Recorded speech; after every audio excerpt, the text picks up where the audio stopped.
Ah.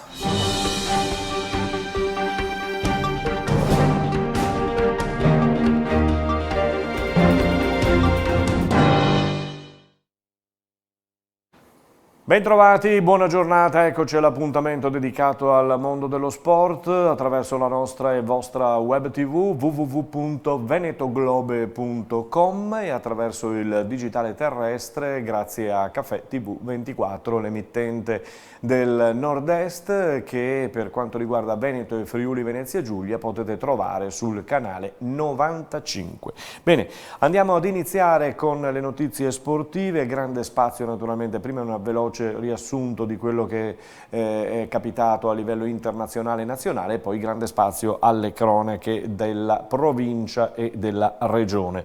Iniziato in Polonia il campionato europeo di pallavolo femminile, come saprete, l'Italia ha già vinto contro il Portogallo, contro l'Ucraina, entrambe per 3-0 e non c'è due senza tre, anche ieri il Belgio è stato sconfitto dalle italiane per 3-0. Nel basket la nazionale fa un po' soffrire, vedete questa immagine del CT Sacchetti che si asciuga con un asciugamano perché l'ultimo test, anche l'ultimo test, ha visto gli azzurri perdere 6 sconfitte mi pare su 6, insomma non un buon bilancio, a meno che poi con le partite che contino non si cambi tutto. L'ultimo test ieri contro la Nuova Zelanda ha visto la Nuova Zelanda vincere per 88-82. Sabato inizia a far sul serio l'Italia, iniziano i mondiali, tocca alle Filippine per il debutto. Per quanto riguarda il calcio, campionato che ieri sera ha avuto l'ultima gara della prima giornata ed era quella tra l'Inter di Conte ed il Lecce. C'era il ricordo naturalmente di Conte che i suoi inizi li ha mossi proprio a Lecce, grande squadra quel Lecce appunto di Conte. L'Inter che ha vinto 4-0 con questo signore che ha trovato subito il gol, Lukaku, davanti al proprio pubblico. 2-0 e poi gli altri 2 gol per quanto riguarda il 4-0 finale dell'Inter. Altra vittoria netta rotonda in Serie B questa volta per una diciamo veneta friulana è quella del Pordenone che alla Dacia Arena di Udine ha vinto nettamente contro il Frosinone di Nesta per 3-0, una partita che tutti davano e dicevano di grosse difficoltà per la formazione del presidente Lovisa, invece buona la prestazione con un'ottima prestazione di Pobega o Pobega come volete, giocatore che ha trascinato appunto il Pordenone. 3-0 il risultato finale, quindi con un buon inizio e un buon viatico per la formazione di Tesser.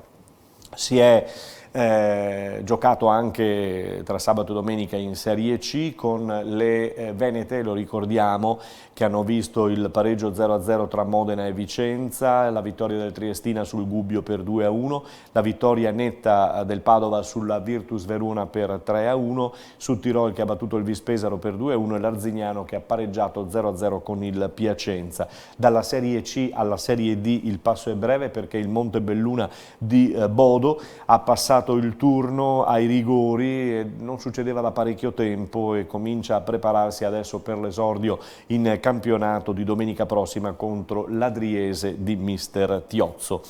Nella giornata di domani, intanto, mercoledì, ci sarà la presentazione dei calendari 2019-2020 dei vari campionati, quindi dell'eccellenza, promozione, prima e seconda categoria.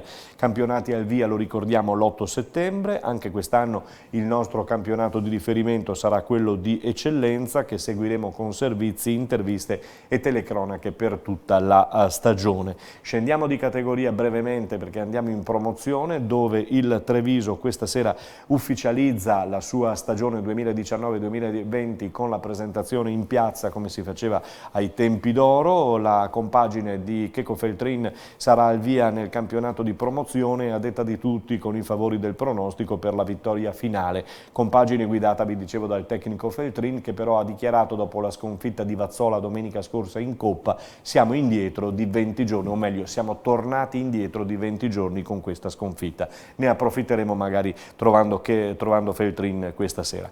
L'eccellenza che ci interessa sarà un campionato molto interessante, a detta di tutti i tecnici, senza squadra materasso, con un paio di squadre già al di sopra delle altre, e potrebbero essere e dovrebbero essere il Portogruaro ed il San Donà. Non dimentichiamo anche il Porto Mansuè, che ha liquidato con un secco 4-0 il Lia Piave che presenterà la squadra venerdì prossimo alla Casa del Popolo di San Polo di Piave.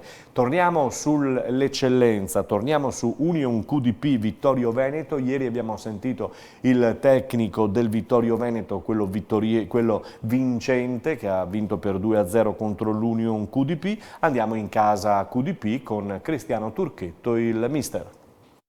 Sì, l'idea era quella di provare a muoverla per poi andare a cercare davanti, però diciamo che l'abbiamo fatto non molto bene, con poca intensità, con poco ritmo. Abbiamo fatto difficoltà ad arrivare davanti e quando ci arrivavamo poi non riuscivamo mai ad arrivare a supporto della punta. Insomma, abbiamo tanto da lavorare. Sì. Anche perché il supporto della punta, bisogna dire, Vuc era da solo, poco spalleggiato, senza Frezza forse. Solo, per noi, per la nostra squadra, Frezza è determinante, insomma, perché lui, come attacca alla profondità lui, pochi lo fanno.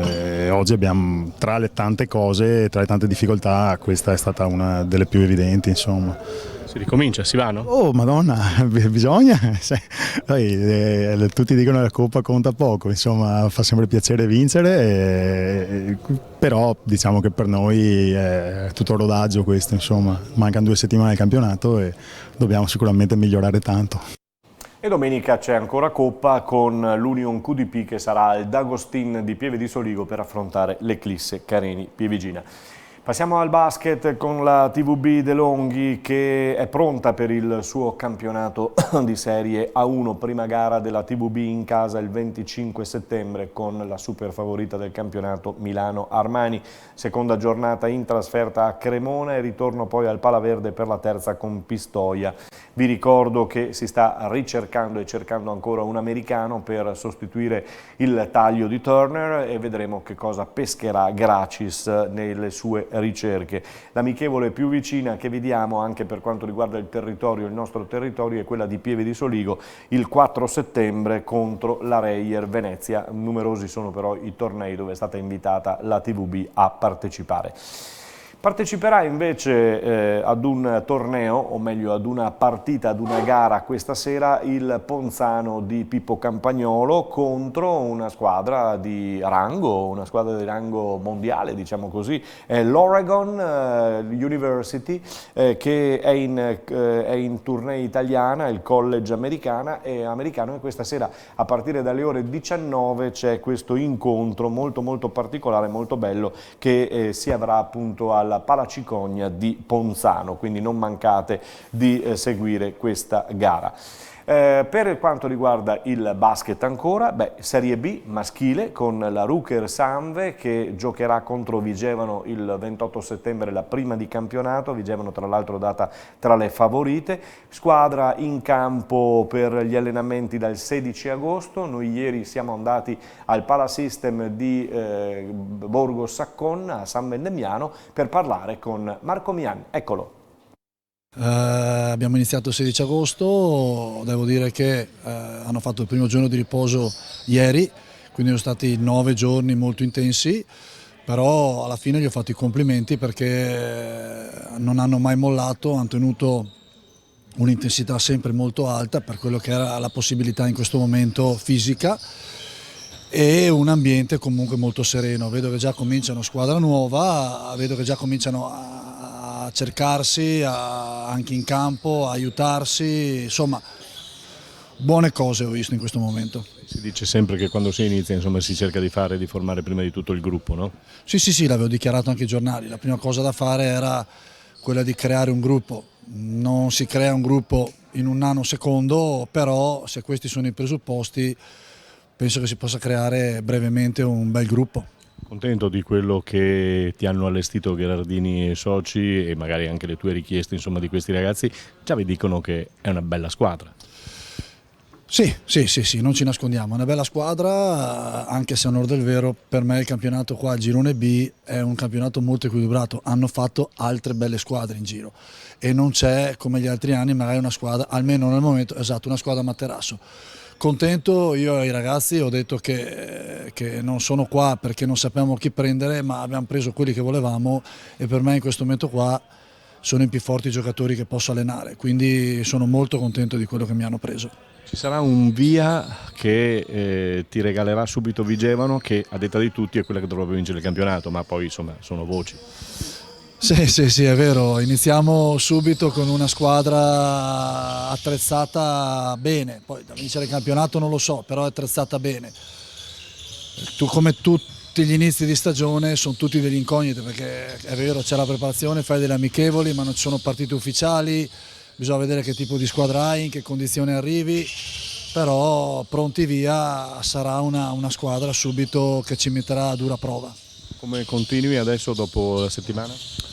Ma coi carichi di lavoro col preparatore, perché in questo periodo qua onestamente sono in mano del professor Bolletta, è lui che decide non che tipi di giochi fare o la parte tecnico-tattica, ma quella condizionante è lui che mi dice guarda oggi spingi, oggi un po' meno, quindi sicuramente è da mettere ancora fino in cascina e continuare a spingere abbastanza, parecchio. Amichevoli?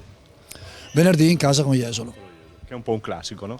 Che anche l'anno scorso l'allena un amico, ci sentiamo spesso durante l'estate, è un piacere anche quest'anno di iniziare come l'anno scorso, quindi con loro qua in casa venerdì 8:30, quindi aspetto tutti quanti per vedere questa nuova squadra, insomma portate pazienza all'inizio, se sa qualche errore in più, però è normale, sono carichi di lavoro e niente, noi cercheremo comunque di dare tutto in questo momento quello che abbiamo. Buon lavoro Mian. Grazie. Questo Marco Mian, avete sentito quindi venerdì 20:30 Palasystem di Saccon di San Vendemiano per la prima uscita, prima amichevole che tra l'altro porta bene, insomma contro Jesolo, e un po' di scaramanzia ci vuole.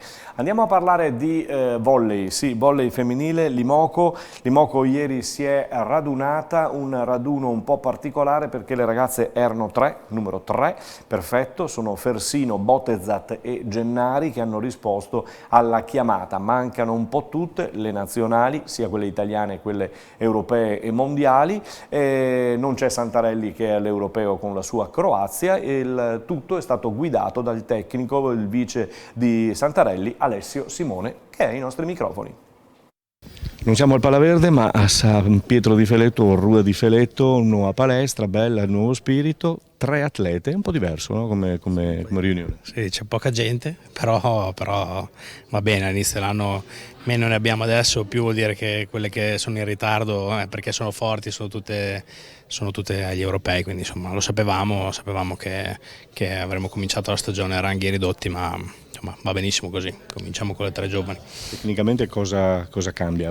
Come avete impostato questo inizio? No, sì, soprattutto ci si occuperà della parte fisica e si ricomincia un po' a toccare la palla, ma proprio a livello embrionale. Da domani ci saranno anche le atlete di San Donà a darci una mano, quindi per 3 giorni alla settimana saremo in 13 o 14 e gli altri 2 o 3 giorni li gestiremo così con il gruppo ridotto, ma insomma con ragazze che già da stamattina abbiamo visto che hanno voglia di lavorare, giustamente. Qualche allenamento in piscina con Marco, il preparatore, l'abbiamo fatto anche la scorsa stagione, aiuta un pochettino di più ad anticipare i tempi, soprattutto sui salti e a rendere un pochettino più anche divertente, alternandola con la sala pesi e la parte di preparazione atletica, quindi da stamattina hanno cominciato lì. Conoscendo Santarelli ti ha già telefonato, ti ha già detto tutto? Sì, ci siamo sentiti negli ultimi giorni, ma in realtà ci siamo sentiti tutta estate, quindi insomma, poi comunque Valerio Leonetti è stato con lui e tutta estate, quindi alcune consegne sono arrivate anche tramite lui e ci siamo sentiti ieri sera, oggi ha rimandato in bocca al lupo a tutti, insomma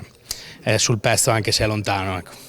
Un'impressione su tutte le altre che stanno giocando, soprattutto in Europa? Beh, stanno giocando bene, le italiane le abbiamo viste, ma anche le altre. Abbiamo avuto modo di seguire anche l'estate delle americane ed è stata un'estate importante anche per loro. Insomma, adesso il lavoro è ancora lungo. Hanno fatto 2 partite non particolarmente difficili, anche se di partite semplici insomma non ce ne sono mai. però adesso comincia il bello. Già dalla prossima settimana ci sarà la partita contro la Polonia di un'altra nostra conoscenza, la Volos, e quindi insomma già diventeranno partite interessanti. Questo è il via appunto degli allenamenti con 3 ragazze solo per quanto riguarda l'Imoco Volley Conegliano. Saremo attenti quest'anno, come lo scorso anno e come gli anni passati, anche alla Benetton Treviso per quanto riguarda il rugby Pro 14 che merita tutto ciò. Vedete il filmato realizzato da Ben TV che ha testimoniato questa salita a Calalzo, salita in montagna, che ha concluso, diciamo, la seconda o terza parte di allenamento stagionale in preparazione appunto della nuova stagione 2019-2020. Adesso i leoni sono a riposo per una settimana, tranne coloro che, fortunatamente pochi, sono leggermente acciaccati e stanno facendo cure particolari o speciali alla Ghirada e stanno lavorando con i fisioterapisti. Alla Ghirada arriverà anche la nazionale inglese nuovamente, perché ci ritornerà dal 28 fino al 5 settembre, in pratica fino al giorno prima dell'amichevole tra Inghilterra ed Italia, che si giocherà a Newcastle. Pro 14 che si prenderà il via il 28 settembre con i campioni del Leinster, e guarda caso anche la Champions Cup vedrà il Benetton solo a campi invertiti nel girone con Leinster, Lione e Northampton Saints, e vi dicevo a campi invertiti la prima gara di Champions sarà ancora una volta contro il Leinster. È tutto, ci fermiamo qui, noi vi diamo appuntamento domani sempre con lo sport, sempre su venetoglobe.com e su Caffè TV 24. Buona giornata.